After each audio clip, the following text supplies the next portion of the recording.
The casket is small, too small. That's my very first thought as they lower it into the ground, my 9-year-old son's final resting place.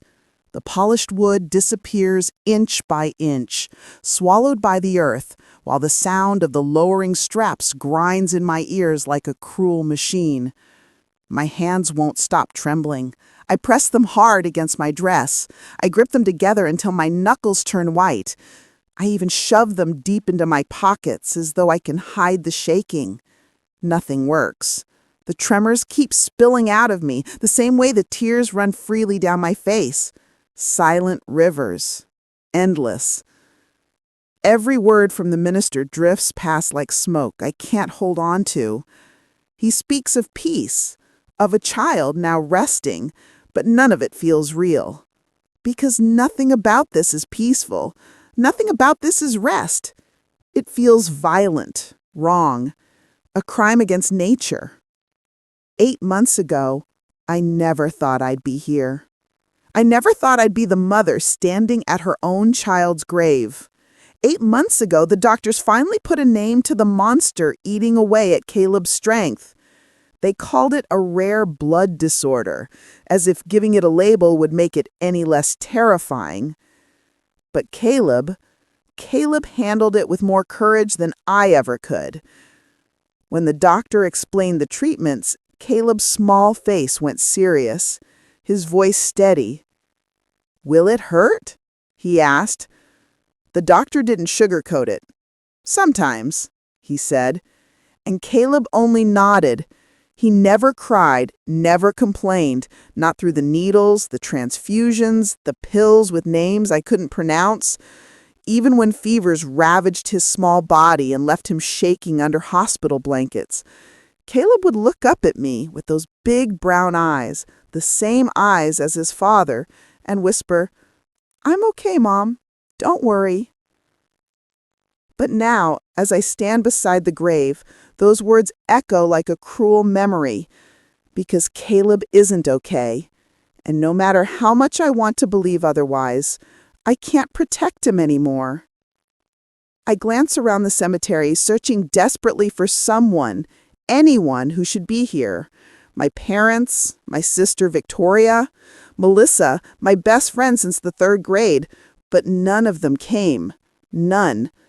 The ache of their absence is a knife sharper than the grief itself. My knees buckle. For a moment, I think I'll collapse into the dirt myself. Then a gentle hand rests on my arm. Angela, my elderly neighbor, the only person who cared enough to come. She's been here for us since day one. She brought meals when I was too exhausted to cook. She sat with Caleb when I needed a moment to breathe. She treated his illness not as an inconvenience, but as part of life, our life. But my own family, my so-called support system, they're gone, absent, silent. And as the casket lowers, I finally understand something chilling. I am completely alone. Or at least that's what I believed, until my phone buzzed in my pocket and I saw a message that changed everything. A message that revealed the betrayal waiting in the shadows. The message on my phone that day was simple, just 4 words. "We'll talk later, Destiny." It came from my mother, and in that moment, standing at Caleb's grave, I wanted to scream. Later? Later after what? After the dirt had already covered my son? After the last bye-bye had already been spoken? But I swallowed it down, the way I had learned to swallow so many things during those long 8 months. 8 months of hospitals, 8 months of fluorescent lights that never dimmed, of beeping monitors, of doctors who spoke in clipped tones about options and percentages. 8 months of bills that piled higher than my laundry and fear that weighed heavier than my own body. And through it all, Caleb was the brave one. There was this one night, I'll never forget it. The treatments had left him so weak that even lifting a spoon was impossible. I sat beside his bed, holding the spoon, trying to coax him into taking just a few bites of soup. My hands shook with exhaustion, and my voice cracked as I whispered, "Please, sweetheart, just a little." Caleb looked at me, eyes glassy from the fever, and he smiled. A tiny, fragile smile. "It's okay, Mom. You're tired. You should rest." Imagine that. A 9-year-old child, sick and trembling, worried about me. That was who Caleb was. That was the heart he carried. But where was everyone else? I tried. God knows I tried. I called my mother more times than I can count. Sometimes she answered, sometimes she didn't. The excuses were always the same. "We'll come soon. It's just a bad week. Things are complicated with your father." Melissa, my best friend since childhood, sent a text here and there. But texts don't sit beside you at 3 a.m. when your child's fever spikes and you're terrified he won't make it to dawn. Texts don't hold your hand while the doctor talks about bone marrow donors and experimental options. No one came. Not once. Not for birthdays, not for Christmas, not for the day Caleb lost his hair and tried to laugh it off by calling himself Professor Baldy. It was just me. And Caleb. And Angela, the neighbor who, without hesitation, became family when my own blood refused. Sometimes I'd scroll through my phone late at night, exhausted, desperate for distraction, and I'd see the photos. My family, my sister, my so-called best friend, all smiling on Instagram. Tropical vacations, brunches, weddings. Life went on for them. And the caption that burned the deepest? A photo of Victoria raising a glass of champagne. The caption read, "Family is everything." I wanted to throw my phone across the room. Family is everything? Then where were they when Caleb cried himself to sleep because his bones ached so badly he couldn't move? Where were they when he asked me in the smallest voice, "Am I going to die, Mom?" I didn't have the heart to answer him honestly. I told him no. I told him he'd get better. I told him we just had to keep fighting. And Caleb believed me. But I couldn't fight alone forever. And that's when the second betrayal began to reveal itself. Not in words, not in tears, but in the cold silence of those who should have stood by us and didn't. The day after Caleb's funeral, I should have been resting. I should have been grieving in peace, letting the silence settle. But instead, I found myself driving back to my parents' house, the one place I thought would still feel safe. When I walked in, it didn't feel like home. The air was thick, tense, like the walls themselves were holding secrets. My mother barely looked at me. My father gave me one of those quick, polite nods you'd give a stranger, and my sister Victoria? She looked like she was waiting for a show to start. I sat down, exhausted, still in black. My hands shook as I clutched Caleb's favorite blanket. And then my mother said it. "Destiny, we need to talk about Caleb's trust."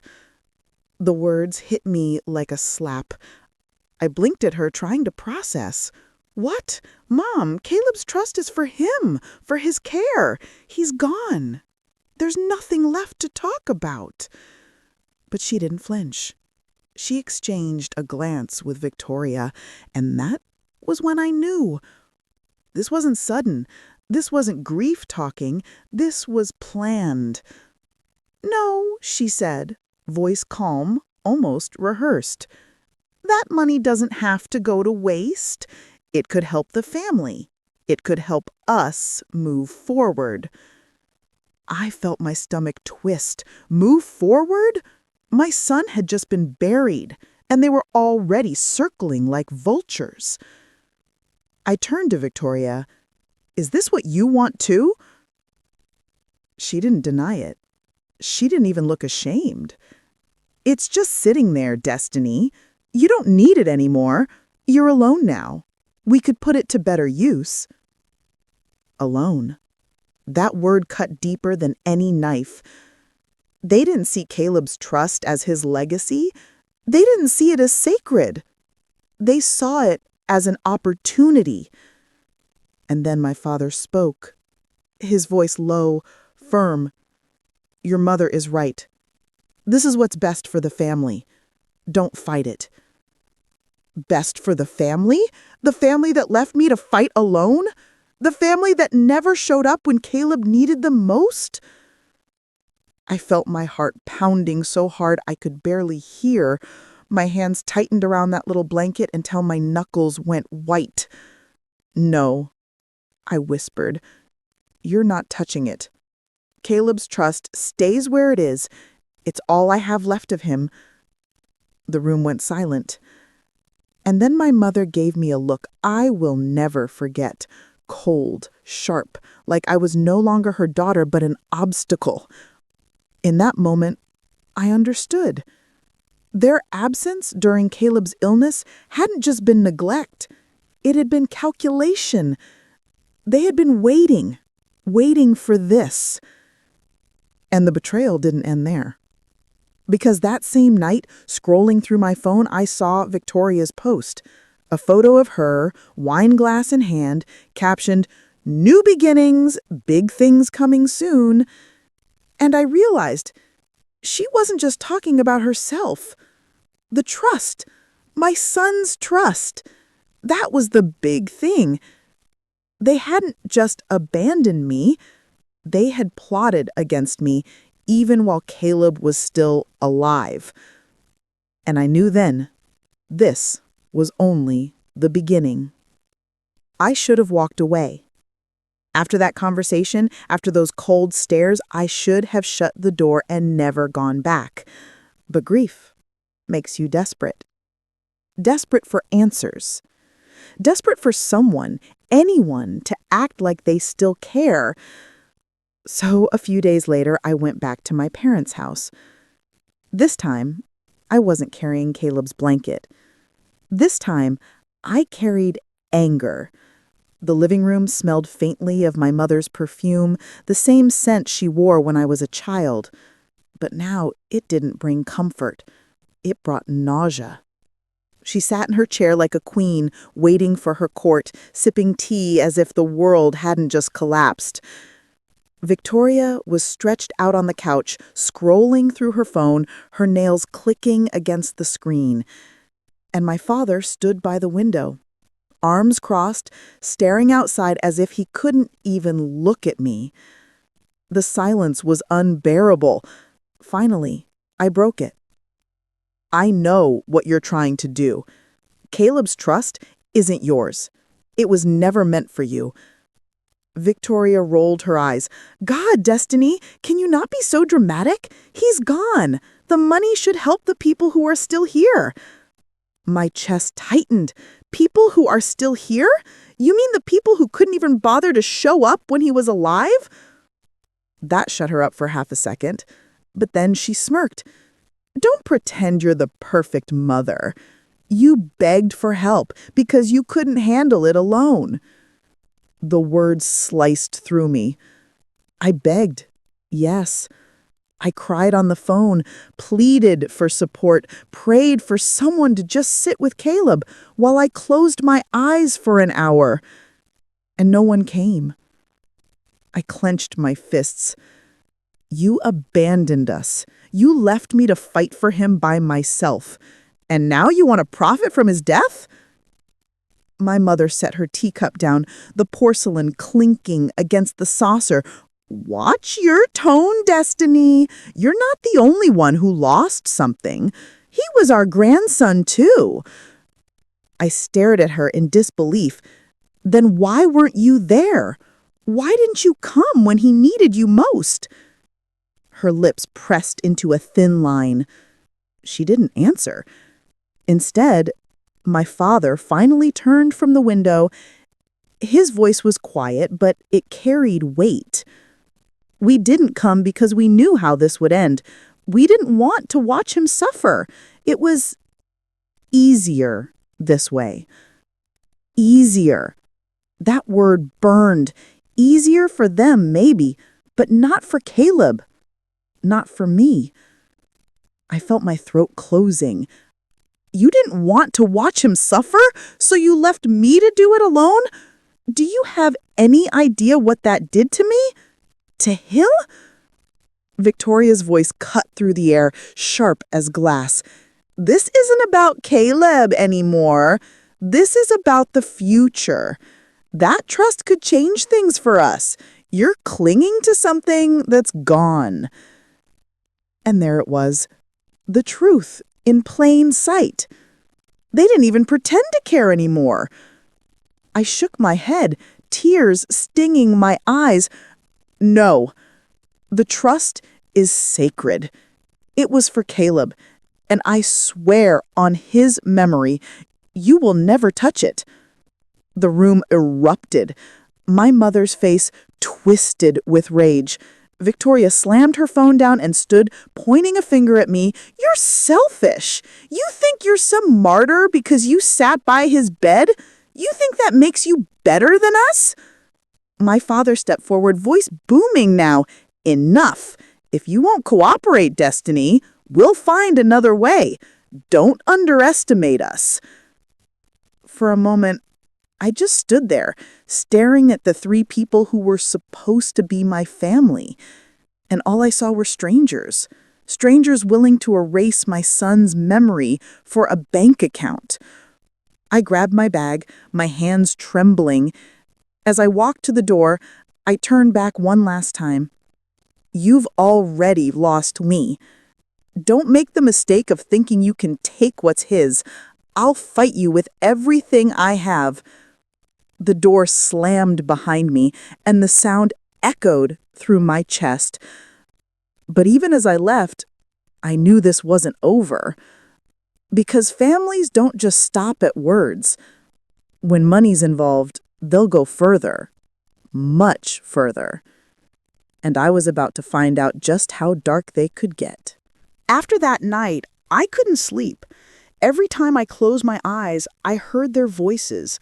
My mother's coldness, Victoria's smirk, my father's warning. It was like losing Caleb all over again. Except this time, the death was of the family I thought I still had. I wanted to believe it was just grief twisting them, making them say cruel things. But deep down, I knew better. There was something else, something uglier driving them. And soon, I found out. It started with a phone call from Angela, my neighbor, the one person who had stood by me. She sounded hesitant, almost guilty. Destiny, I don't know if I should tell you this, but I overheard something. My chest tightened. What is it? She sighed. Victoria's been talking. She's been telling people about some investment, a project she wants to launch. Expensive. And she's been saying she'll have the money soon. Money from you. My stomach dropped. Of course, this wasn't about grief. It was about greed. That night, I did something I hadn't done in years. I drove past Victoria's apartment. Her lights were on, music blasting, and through the window, I saw her with a group of people, laughing, holding up glasses of champagne. On the table, scattered papers, contracts, plans. She wasn't mourning. She was plotting. And she wasn't the only one. The next blow came 2 days later. Melissa, my best friend. Or at least the person I thought was my best friend. She showed up at my door, looking nervous. Destiny, I wanted to explain before you heard it from someone else. The words froze me. Explain what? Her eyes darted everywhere but my face. I've been working with your family. They asked me to talk to you, to convince you. They thought maybe you'd listen to me if you wouldn't listen to them. The ground tilted beneath me. My own friend, The girl who knew every secret of my childhood. She had sat in my living room, drank my coffee, cried with me over Caleb, and all the while she had been their messenger. Why? My voice cracked. Why would you do that? She bit her lip. Because I need the money, Destiny. You don't understand. My businesses fall apart. They promised me a share if I could help make this happen. I'm sorry. I thought maybe I didn't let her finish. I slammed the door, and for the first time in weeks, I screamed. The betrayal wasn't just my family anymore. It was bleeding into every corner of my life. Friends, neighbors, people I thought I could trust. All of them saw Caleb's trust as a ticket out of their own messes. And then came the final piece. A slip of paper tucked under my door one morning. No name, just handwriting I didn't recognize. It said, "They're drowning in debt. Your father owes people. Your sister's investment is a cover. Your mother's trying to keep the family afloat. They won't stop. Be careful." I stared at those words until they blurred. It all made sense now. The coldness, the scheming, the desperation. It wasn't just greed. It was survival. They weren't fighting for Caleb's trust because they wanted luxury. They were fighting because without it, their world would collapse. But here's the thing. Their world collapsing wasn't my responsibility. And it wasn't Caleb's either. Still, I knew one thing. Desperate people do desperate things. And if I thought their betrayal had already gone too far, I hadn't seen anything yet. The night after Melissa's confession, I sat in Caleb's empty room. The walls were still covered in his drawings, superheroes flying over cities, stick figures holding hands, bright suns with smiling faces. His bed was neatly made, his favorite blanket folded at the foot. I couldn't bring myself to touch anything. The silence was unbearable, too heavy, too final. And for the first time since Caleb's diagnosis, I whispered the words I had never dared to say out loud.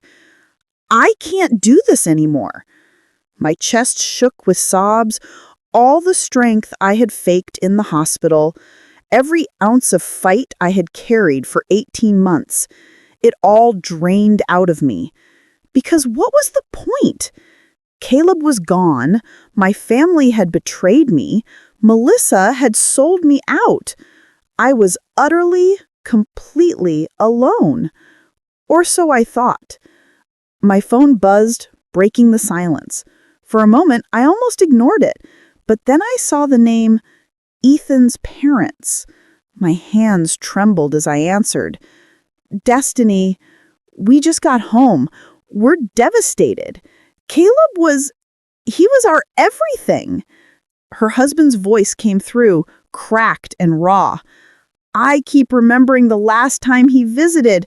He wanted to show me his science project. He was so proud. I can't believe he's gone."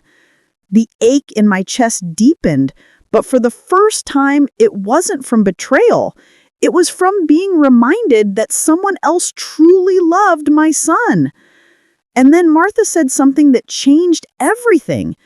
She said, "Ethan told us years ago, if anything ever happened, we were to look after you. He said you were the strongest woman he'd ever met. But even strong people need someone in their corner." Tears spilled down my face again, but this time they were different. Because suddenly, I wasn't alone. 2 days later, another lifeline appeared. Angela knocked on my door, carrying a casserole. It was such a simple gesture, almost laughable compared to the war I was fighting. But when she set it down and looked me in the eye, her words cut straight through the fog. "You're stronger than they think, Destiny. They've underestimated you. But I haven't. And I'm not going anywhere." It was like a match striking inside me, small, flickering, but real. That night, I pulled out the trust documents again. I went over every line, highlighting things I hadn't noticed before. Ethan's words, his careful planning, the protections he'd built. For the first time in weeks, I didn't feel like a grieving mother waiting to be crushed.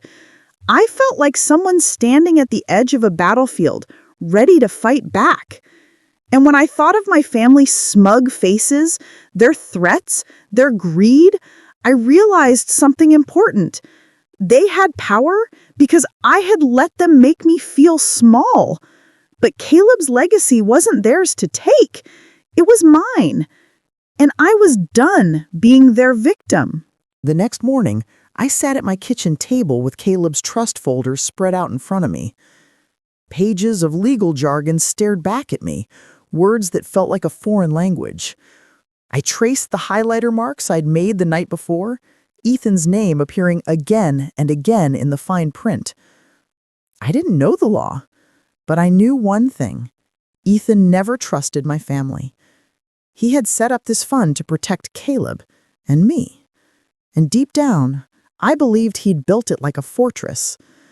The question was, could I prove it? That's when I remembered a name, Richard Donovan. Ethan had mentioned him once, in passing, right before he left for his overseas assignment. If you ever have questions about Caleb's future, Donovan is the man to call. He's the best trust attorney in the state. At the time, I brushed it off. I didn't want to think about worst-case scenarios. But now, that name burned in my mind like a lifeline. With shaking hands, I found his office number in my old contacts and dialed. "Law office of Richard Donovan," a receptionist answered. My voice was steady, even though my heart was racing. "This is Destiny Walker. I need to speak with him immediately. It's about the Caleb Walker Trust." 2 hours later, I sat across from a man who looked exactly like the kind of person Ethan would have trusted. Silver hair, sharp eyes, calm, steady presence. He didn't waste time on small talk. "Mrs. Walker," he said, opening a thick file already on his desk. "I'm so sorry for your loss. Ethan spoke very highly of you." I nodded, barely able to keep my composure. "My family? They're trying to take Caleb's trust. They say I'm not stable enough to manage it. They didn't even come to his funeral, but now they want his money." Richard's eyes hardened. "They didn't attend the funeral?" "No. My sister was busy celebrating her engagement. My parents were there too, posting pictures while I stood over my son's grave." For a long moment, Richard didn't say anything. Then he opened his drawer and pulled out another file. On the tab, in bold letters, was Ethan's name. He said, "I've been keeping this since the trust was created." Ethan was very clear about his intentions. He handed me a notarized letter, written in Ethan's handwriting. My breath caught as I read it. "This trust exists for Caleb's future, and if the worst should happen, to provide for Destiny, who has sacrificed everything for our son. No other party is to interfere. No exceptions." The words blurred through my tears. Ethan had thought of me, even across oceans. He had protected me, even from my own family. But Richard wasn't done. He turned his computer monitor so I could see it. A spreadsheet filled the screen. Office call logs from the past year. These are the numbers that contacted our office about the trust. My eyes widened. I recognized them instantly. My parents' landline, Victoria's cell phone, Melissa's work number. "They called you?" I asked, my voice sharp. "Not me personally. My assistant flagged it because of the names. They asked about changing beneficiaries, trustee rights, and what happens in the event of a child's passing." My blood ran cold. They had been planning this before Caleb was gone. Richard leaned forward. "Mrs. Walker, let me be absolutely clear. This trust is ironclad. Ethan built in multiple protections to block exactly this kind of interference. Legally, they have no chance, but that doesn't mean they won't try to manipulate you or drag you through court to exhaust you." I clenched my fists. So what do? You don't run, you don't hide. You fight on your terms. That night, I sat in my car outside Riverside Coffee, a manila envelope on the passenger seat. Inside were the documents Richard had prepared for me along with the evidence of my family's betrayal. Screenshots of Victoria's Instagram, my mother's cruel text messages, the call logs from Donovan's office. Angela had insisted on coming too, but I asked her to wait in her car across the street. If things got ugly, I'd need backup. My family thought they were meeting me to finalize paperwork. What they didn't know was that this time, I wasn't coming as their victim. I was coming armed with the truth. And for the first time since Caleb's death, I felt a flicker of power returning. This wasn't just about Caleb's trust anymore. This was about me, about taking back control. The war had officially begun. The cafe smelled of roasted coffee beans and cinnamon, but to me, it might as well have been the scent of war. I pushed open the door, the bell above jingling softly, and there they were, my family. Victoria sat at the head of the table like a queen, Melissa scrolling through her phone, my mother tapping her nails impatiently against her cup. Their eyes lifted when they saw me, and in unison, their expressions shifted into masks of pity. "Destiny," my mother said, her voice syrupy sweet. "We're so glad you came. We just want what's best for you." I forced a smile, sliding into the seat across from them. My fingers brushed the manila envelope in my bag, my pulse steady now. For once, I wasn't afraid. Victoria leaned forward, lowering her voice as though we were conspiring. "Listen, we know how hard things have been since Caleb passed. You've lost so much, and we're only trying to help. If you sign the documents we've prepared, we can take this burden off your hands."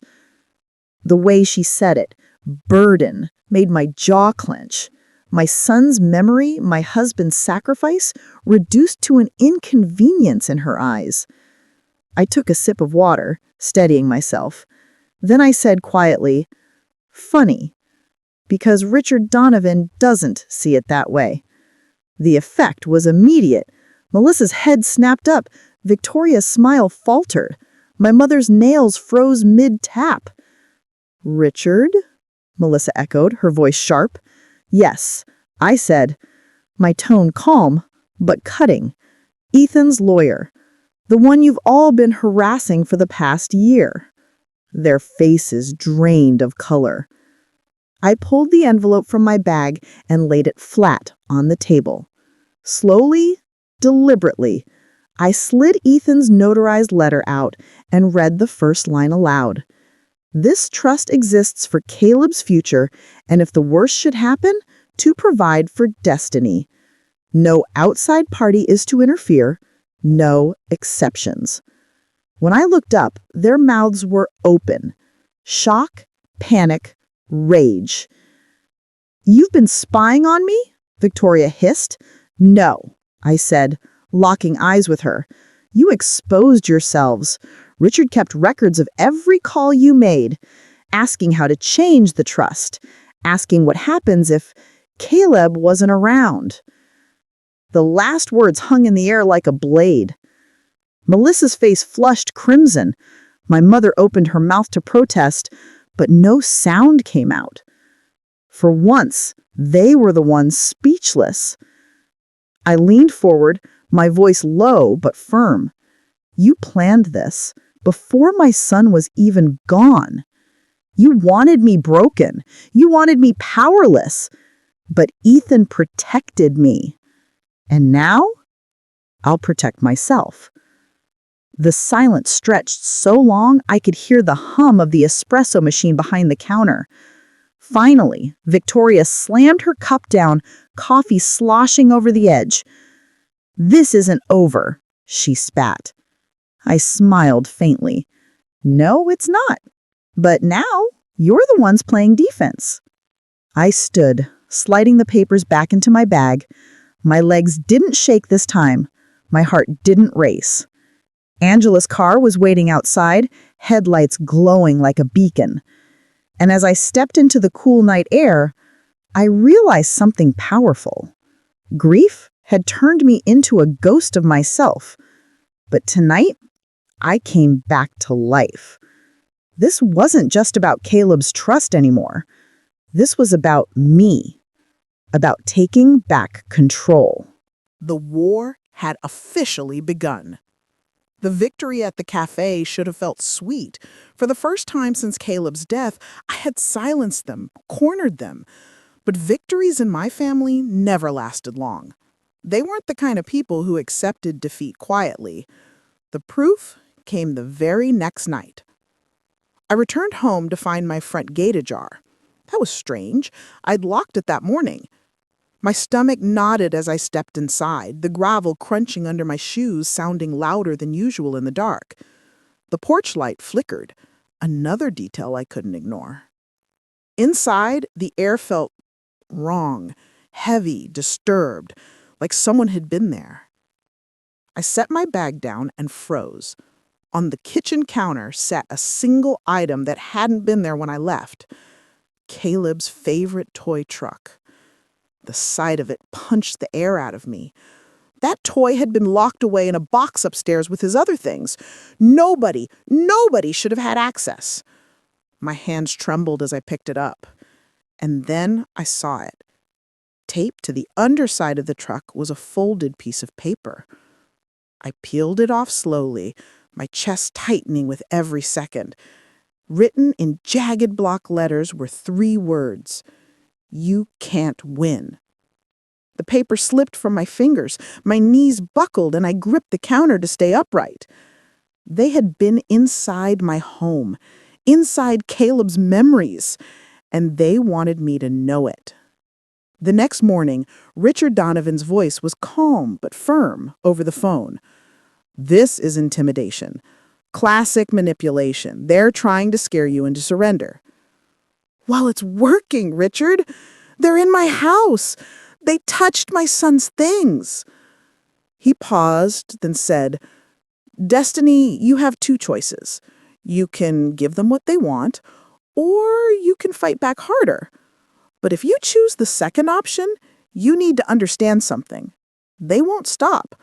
Not until one of you is ruined. His words echoed in my mind long after I hung up. That night, I sat by Caleb's box of keepsakes, the little toy truck clutched in my hands. I whispered to him, as if he could hear me still. They think they can break me. They think I'll fold. But I won't. Not this time. For you, baby, I'll keep fighting. As I said it, something shifted inside me. The fear was still there, yes, but now it was burning into something else, something sharper, determination. And I knew one thing with certainty.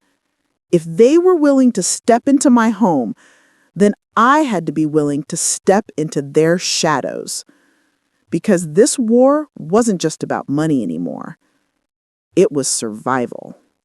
For days, I lived with the weight of that note. You can't win. It echoed in my mind every time I walked through my house, every time I touched Caleb's belongings, every time I locked the door at night and wondered if they'd already found another way in. Fear gnawed at me, but fear can either paralyze you or sharpen you. And this time, I chose sharp. Angela was the first to notice the change. One evening, we sat in her car outside Victoria's office building, the glow of her cigarette fading in the dark. She studied me with narrowed eyes and said, "You're different." I kept my gaze on the glass doors across the street. They want me to play the victim. I'm done with that. Angela smirked. So what's the plan? My heart pounded as I whispered it for the first time. We dig into their lives. We find the cracks, and when we do, we use them. Angela exhaled smoke into the night air, a grin spreading across her face. Now you're speaking my language. It started small, a shadow game of our own. Melissa's office trash bin accidentally knocked over by a janitor I'd bribed. Inside, we found shredded papers, bank statements, loan notices, and one letter from a debt collector. Victoria's perfect image cracked when a private investigator confirmed what I'd suspected. An unanonymous account had been funneling money her way, and I had the receipts. And my mother? For years she had carried herself like a saint, the moral compass of the family. But Richard's quiet contacts revealed something uglier. Questionable transactions linked to a charity she supposedly managed. Every file, every document, every whispered rumor, Angela and I collected them like weapons, slipping them into a growing black binder that felt heavier with each secret it swallowed. One night, Angela slid the binder across my table and said, "This is your arsenal, but you need to decide. Are you going to use it?" I stared at it, my hand trembling on the cover. The old me, the broken mother sobbing on the kitchen floor, would have hesitated. But now I understood something chilling. My family had stepped into my home, touched my Caleb's memories, and promised I couldn't win. But they had underestimated me. "I won't just use it," I said finally. "I'll make sure every single one of them regrets ever crossing me." Angela's grin widened. "Good. Then it's time we remind them shadows aren't just for hiding. They're for striking." That night, as I lay in bed with the binder on the nightstand, I felt a calm I hadn't known in months. I was no longer waiting for their next move. I was planning mine. And when it came, it wouldn't be quiet. It was war. The binder sat heavy in my lap, like a loaded gun. For weeks, I'd filled it with their secrets. Now it was time to fire. I chose my target carefully. Not my parents, not yet. Not Victoria either. Melissa, the weak link. She'd been circling them like a loyal dog, but loyalty built on desperation always snaps first. I waited until the twins were with their father, then left an envelope on her doorstep. No note, no threats, just copies. Her debt statements, the foreclosure notice she'd hidden, and the email chain with Victoria promising her a job at Robert's company if she helped force me out. By the next morning, Melissa was unraveling. Angela and I watched from her car as Melissa stormed into Victoria's boutique office, waving the papers like a white flag soaked in gasoline. Her voice carried through the glass walls, sharp and frantic. "You promised me security, Victoria! You promised me!" She hissed something back, glancing around, panicked by the employees pretending not to listen. Within minutes, Melissa fled the building, mascara streaking her cheeks. She didn't return. The first domino had fallen, and I made sure others saw it too. Screenshots of the debt letters, anonymously slipped to a local gossip blogger. By sundown, the headline was everywhere. Victoria Price's inner circle cracks. Best friend buried in debt scandal. It wasn't about Melissa, not really. It was about showing my family they weren't untouchable, that their secrets could bleed into the public eye, staining the perfect image they'd built brick by brick. That night, my phone rang. Victoria. I almost didn't answer, but the fury in her silence when I did was too delicious to miss. "You think this little stunt scares us?" I let a beat of silence stretch before answering. "No, Victoria, it doesn't scare you." I leaned closer to the receiver, my voice low and steady. "It warns you." The line went dead. Angela clapped her hands like a proud coach when I told her. "First blood," she said with a wicked grin, "and they didn't see it coming." But as I sat there staring at the binder, I knew this was only the beginning. Because if my family wanted war, then war was exactly what I'd give them. The fallout from Melissa's collapse spread like wildfire. For 2 days, the whispers were everywhere. Victoria's office, my parents' neighborhood, even church circles that used to treat them like royalty. But silence never lasts long. And when my family struck back, they did it with precision. It started with a phone call from Angela. "Turn on Channel 7, now." My stomach twisted as I grabbed the remote. There, on the evening news, was my mother, sitting primly in a pale blue blazer, pearls gleaming under studio lights. Her voice soft, quivering with manufactured sorrow. "Our family has endured a terrible tragedy, but grief can cloud judgment. My daughter, Destiny, she's fragile. She's been unstable since Caleb's diagnosis. We're only trying to protect her and honor our grandson's memory responsibly." The camera cut to my father, nodding gravely. "The truth is, Destiny isn't capable of handling such a large trust. We've consulted professionals. Even close friends have expressed concern." Close friends. The screen shifted, and there was Melissa, her makeup flawless, her voice steady now, as if our confrontation had never happened. "She's not well," she said, eyes shining with fake compassion. "I love Destiny like a sister, but I've seen her spiral. I've seen her make reckless choices. Caleb would want stability. That's all we want too." My hands shook violently. The remote clattered to the floor. They weren't just smearing me. They were erasing me. The next day, it spread online. Articles, op-eds, whispers in the comments section. "Grieving mother unfit. Family steps in for child's legacy." Strangers dissected me like I was a headline, not a person. One post read, "Maybe the grandparents should have custody of the money. She's clearly not stable." Every word felt like another shovel of dirt on my chest. Angela stormed into my house that evening. Throwing her coat onto a chair, she snarled, "Those snakes!" I told the truth. I exposed them. And now they've made me into the villain. Angela slammed her palm on the table. "Then you hit harder. You don't stop. You don't let them write your story. You write theirs." Her fire lit something in me. Yes, they had turned the world against me. Yes, they'd humiliated me in public. But they'd also shown me their strategy. They thrived in the light, the cameras, the sympathy.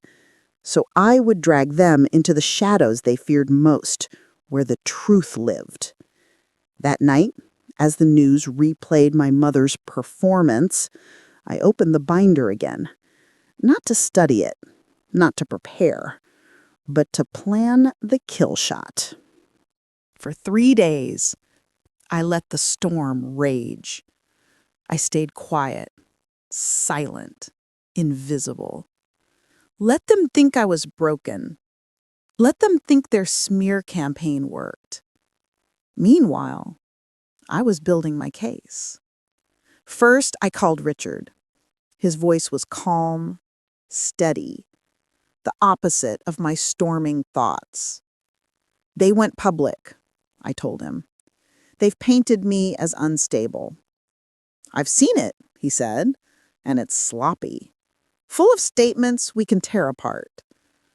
But Destiny, do you want to fight this in court? Or finish it before it ever gets that far?" My silence was my answer. Richard lowered his voice. "Then it's time to set a trap. Something undeniable. Something they can't twist."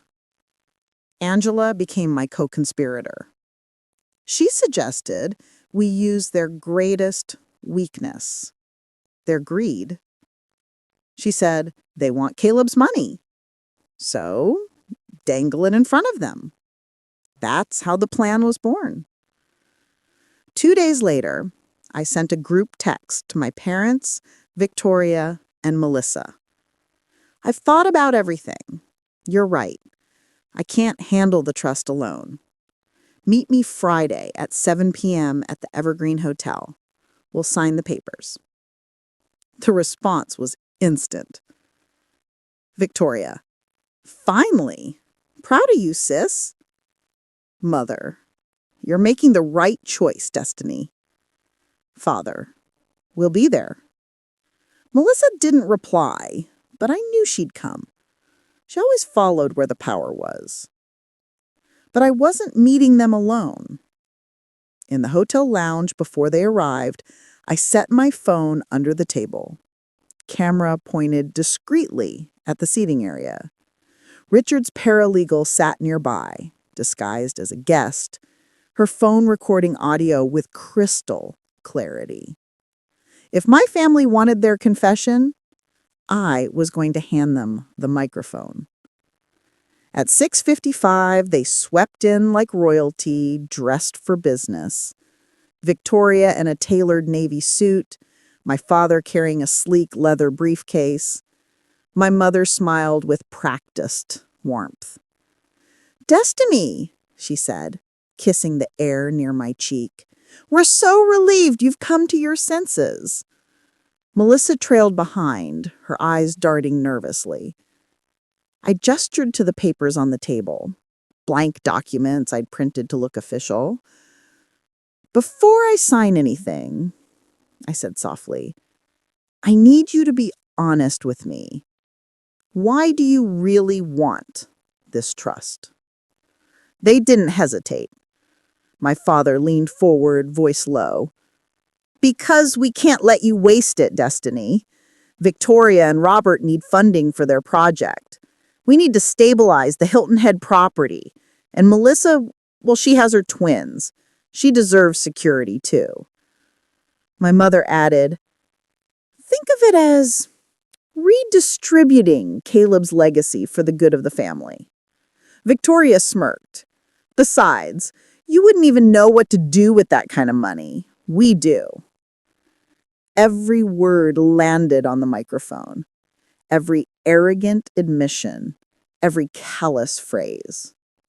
I sat still, forcing my face into neutrality while my insides burned. Then, softly, I asked, "So it was never about Caleb? Never about his memory?" Silence. Then Victoria rolled her eyes. "Oh, Destiny, don't be so dramatic. Caleb's gone. The money is what's left, and we need it more than you do." That was it. The confession. The dagger I needed. I smiled, just slightly, because the trap had sprung, and they didn't even know they'd already lost. Richard wasted no time. That night, he and his team transcribed the recordings, stamped the metadata, and filed copies where my family couldn't touch them. He looked at me across his desk. "Destiny, we can end this in two ways. Clean and quiet, through leverage, or loud, in a way that scorches their reputation forever." I didn't hesitate. They went public. We go louder. The next morning, I uploaded a file. Not to the courts, not to a lawyer, to the world. It was a simple video. No editing, no drama, just their voices, crystal clear. My father speaking of siphoning the trust. My mother calling it redistributing Caleb's legacy.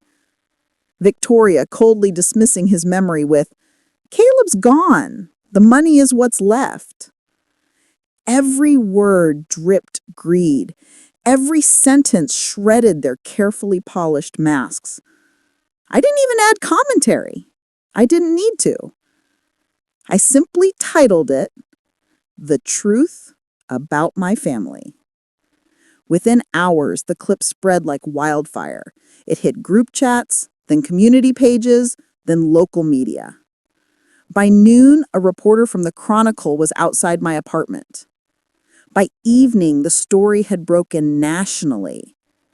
Wealthy Hilton family accused of exploiting daughter for inheritance. Phone calls flooded in. From strangers who finally believed me. From friends of Caleb who sent messages like, He'd be proud of you. But most importantly, from Melissa. She sent one text, trembling with desperation. "You've destroyed them. I didn't know you'd actually do it." I stared at the screen. For once, I didn't reply. The fallout was brutal. My father's business partners pulled back. My mother's charity board questioned her resignation. Victoria's name was blacklisted from 2 firms she'd been courting. And Melissa, well, Melissa vanished offline. Her accounts wiped clean. I thought I'd feel triumph, relief, vindication. But as I stood at my window that night, watching the city lights flicker, I realized something deeper. It wasn't over. Because people like my family don't surrender. They regroup. They retaliate. And I had just declared all-out war. The silence didn't last. By the 3rd day, the Hiltons moved. A press release appeared on every major outlet. Destiny Hilton, troubled young woman, spreading falsehoods while struggling with grief and instability. They painted me as emotional, vengeful, unwell. And the media, hungry for drama, ate it up. My father stood before cameras with crocodile tears glistening in his eyes. "My daughter is in pain. We only want to help her heal. But these lies, they're destroying a family already torn by tragedy." It was Oscar-worthy, and people believed it.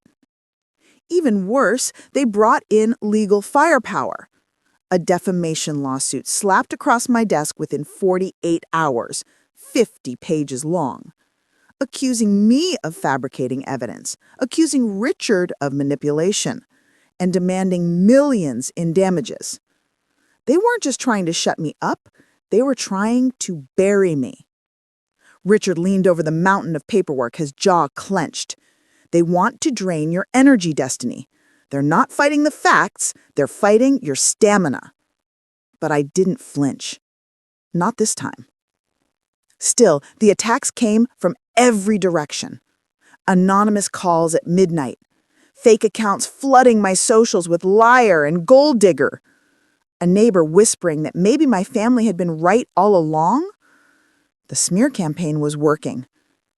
Then came the moment that rattled me most. An envelope slid under my door. No stamp, no address. Inside, a photo.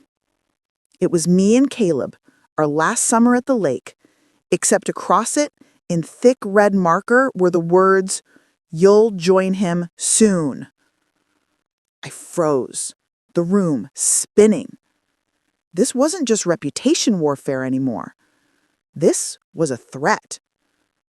Richard tried to calm me, but I could see the storm in his eyes. This is escalation. They've shifted from public pressure to intimidation. And he was right. My family was showing me exactly how far they'd go. But what they didn't realize is that I had already decided I'd match them step for step. For days, it felt like the world was against me. The lawsuit, the whispers, that photograph with its blood-red scrawl haunting my nights.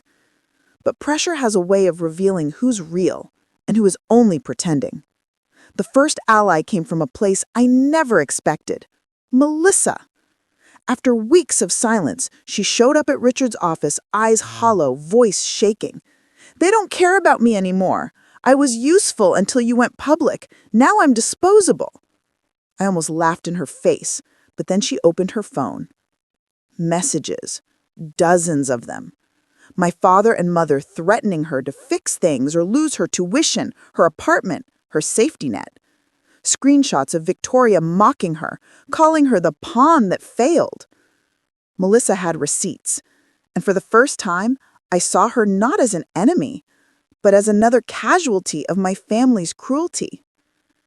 Richard leaned forward. If we bring her in, the case strengthens. They can dismiss your recordings, but not the testimony of their golden friend. Melissa nodded, trembling. I don't want to be their puppet anymore. And just like that, my former enemy became my witness. But she wasn't the only one. 2 days later, a quiet knock rattled my door. Standing there was Mrs. Green, the Hilton's longtime housekeeper. She was nervous, clutching a worn manila envelope. They don't pay me enough to lie for them anymore, she whispered. Inside the envelope were bank records, transfers, documents signed by my father and Victoria. Proof that Caleb's trust had been siphoned not to support the family, but to fund offshore accounts and shell companies. Cold, hard evidence. For the first time, I felt momentum shift. The smear campaigns lost their edge when Melissa spoke out. The lawsuit cracked when Mrs. Green's documents surfaced. The Hiltons weren't invincible. Their carefully built empire was starting to rot from within. But victory never comes clean. Every ally I gained put a bigger target on my back. And as Richard warned me, when powerful people start losing, that's when they're most dangerous. He was right, because the next move they made wasn't just about silencing me. It was about erasing me. It came without warning. The first sign was subtle. A strange car parked across the street from my apartment. Same make, same model my father drove. Then the calls. Silent, heavy breathing. Each ring made my heart seize. I knew immediately. This wasn't about money anymore. This was about fear.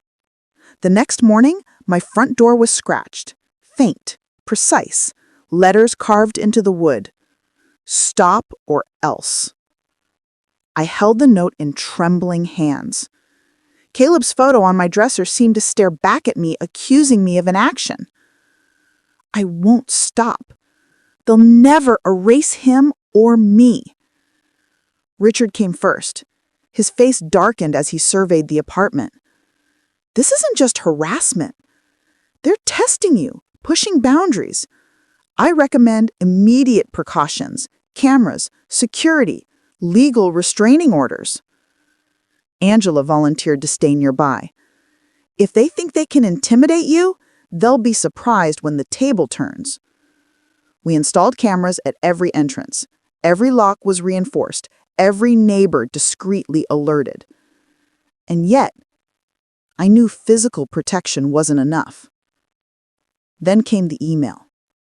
An anonymous account. Subject line, final warning. The message? We can make you disappear. One mistake and no one will know why. Caleb's money is ours, and your story ends here. I read it twice. 3 times. And for the first time in months, I felt pure, unfiltered rage. Not fear. Rage. That night, I couldn't sleep. Angela kept watch, silent but alert. I stared at the binder, the arsenal of secrets my family had unwittingly handed me. Every word they'd spoken, every transfer, every threat. I realized something crucial. They wanted to scare me into surrender. But what they didn't understand is that fear was useless against someone fueled by justice and love. By morning, I had a plan. I would not hide. I would not flinch. I would confront them, not blindly, not violently, but with a storm they could never control. And when they realized I wasn't afraid, the game would change. I waited until the perfect moment. A gala Victoria was attending, complete with cameras, reporters, and every member of high society glued to the scene. The place she believed would validate her power. I slipped in quietly, dressed in muted black, carrying my binder like armor. Angela followed discreetly, her presence a silent shield.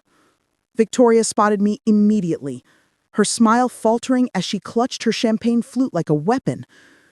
"Destiny," she said, her voice strained. "What are you doing here?" I didn't answer.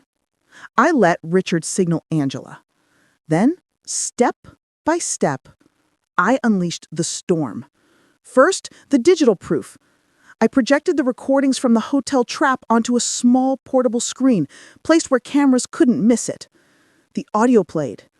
Every word, every confession of greed, every dismissal of Caleb's memory. Gasps rippled through the crowd. Victoria's eyes widened. Melissa shrank into the background. My parents' faces turned pale, every carefully cultivated mask cracking in real time. Next, the paper trail. I handed copies to journalists milling near the entrance. Bank transfers, emails, and receipts, all meticulously organized to expose the siphoning of Caleb's trust. The room shifted, buzzing with whispers, smartphones snapping photos. And finally, the message that made Victoria's perfect world crumble. I read aloud a passage from Ethan's notarized statement of intent. "This trust is to secure Caleb's future and provide for Destiny, who sacrificed everything for his care. No amendment without my consent shall be valid." The effect was instantaneous. Reporters leaned in, phones recording. Socialites murmured. Victoria's expression crumbled into disbelief, then rage. My father's throat went dry. My mother's pearl seemed suddenly hollow. And Melissa? She stood frozen, caught between loyalty and fear. By the time I walked away, the whispers followed me like a tide. Every conversation repeated the same words. "They've been exposed. Everything. Every lie." It wasn't just revenge. It was justice. The world had seen the truth, and the Hiltons had no place to hide. Angela caught up with me outside. "Nicely done," she said, her grin wide. "They won't know what hit them." I glanced back at the gala hall, lights flashing, chaos blooming where their perfect image had once been. For the first time in months, I felt a spark of peace. Not victory, not yet, but clarity. The days after the gala were surreal. News outlets ran headline after headline. Social media erupted. The Hilton's carefully constructed world was unraveling in real time. Yet, amidst the chaos, I remained calm. Because the next step wasn't drama, it was legal. Richard arranged a meeting with the family's attorneys. This time, it wasn't a bluff. The recordings, bank statements, notarized intent, and Melissa's testimony had made my position unassailable. I watched my parents and Victoria squirm in their seats, faces pale beneath forced composure. Richard spoke, voice steady, precise. "Under the terms of Ethan's trust, Caleb's funds are preserved for Destiny as residual beneficiary. Attempts to challenge or influence her are legally void. Any further intimidation could result in criminal and civil liability." The words landed like hammers. Victoria's defenses crumbled first. "You can't! This isn't fair!" she stammered, voice cracking. Richard smiled coldly. "Fairness isn't the standard. Legality is. And legally, Destiny wins." My parents exchanged glances, the arrogance replaced by shame and panic. Melissa shifted uncomfortably, realizing the tide had turned irreversibly. After hours of negotiation, the final documents were signed, secure, ironclad, and unchallengeable. Caleb's trust was mine, untouched by greed, preserved exactly as Ethan intended. As I walked out of the law office, binder in hand, I felt an unexpected weight lift from my shoulders. For months, grief had been paired with battle fatigue, anxiety, and constant vigilance. Now, for the first time, it was only grief, and I could breathe through it. But the reckoning wasn't just legal, it was personal. Because the exposure of the Hiltons had consequences far beyond money. Neighbors whispered, friends reassessed loyalties, and I finally understood one undeniable truth. Those who betrayed me had revealed themselves fully. I no longer had illusions about family, friendship, or loyalty. Angela hugged me tightly that evening. "You've done right by him," she whispered. "He'd be so proud of you."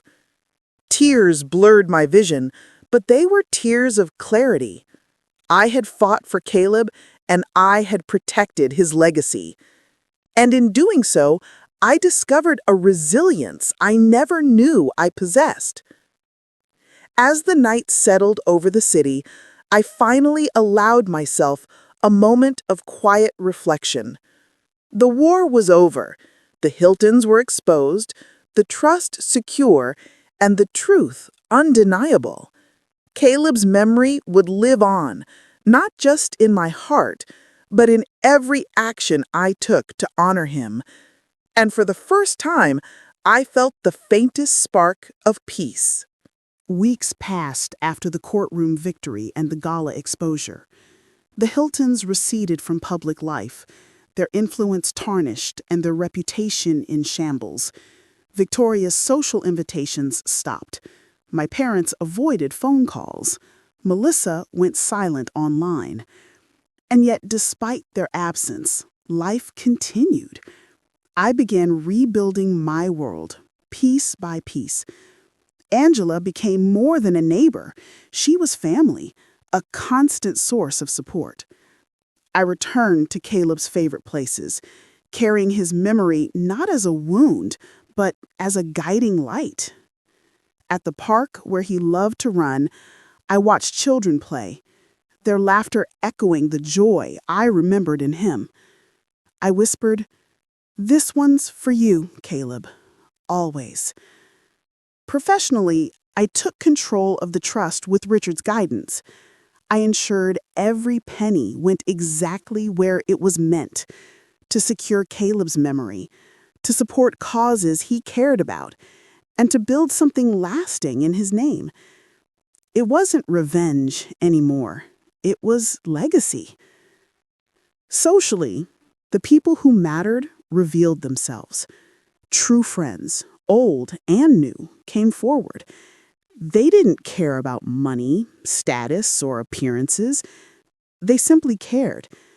And for the first time in years, I felt a community of genuine support surround me. Sometimes the grief still hit unexpectedly. A song on the radio, a superhero movie, a quiet moment at night. But now I could carry it without being crushed, because I had fought, not out of anger alone, but out of love. Love for Caleb, love for what was right, and ultimately, love for myself. The Hiltons never recovered fully, but I didn't revel in their ruin. Justice had been served. The truth was known, and I had my son's legacy intact. Looking at Caleb's photo each morning, I smile through tears. His memory fuels my every decision. His courage guides me.